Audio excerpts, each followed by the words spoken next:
As an Indigenous person who lives in a fairly wealthy reservation, life isn't really that tough. I've had access to amazing resources to deal with mental health in an insulated and heated house with two parents, and the opportunity to go to school from JK to grade 11. However, this is not the case for many Indigenous people in Canada. Throughout this talk, I will be touching three major points of trauma felt by Indigenous populations of Canada.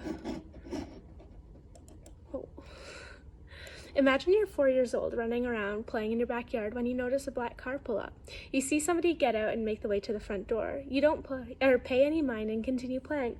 A few moments later, you're called inside by your mom, and you see the man again. He has a bag packed of your clothes and holding your hand out to you. Your mom tells you that you're going away to school and won't be back till summer. She starts crying and you hug your mom.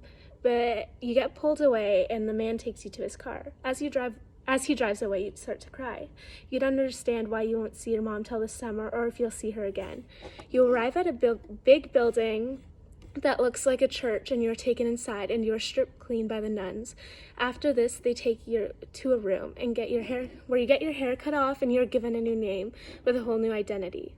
Hard to imagine, right?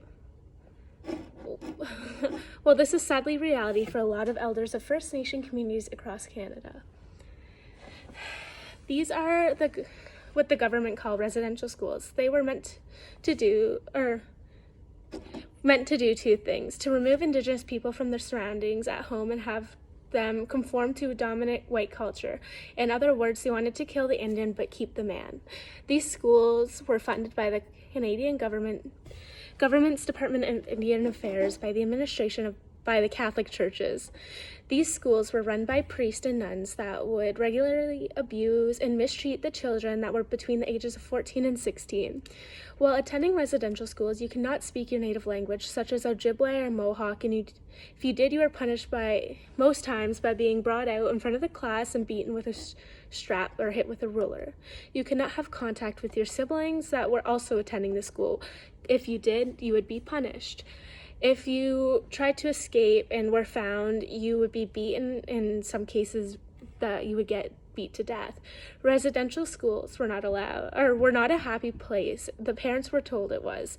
It was a cruel way of colonizing a group of people that did nothing but welcome you into their homelands long ago.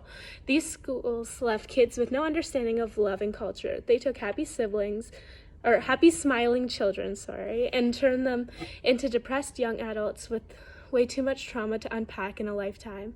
The residential schools was closed in 1996, and it was later found out that more than 3,000 children have died while attending schools.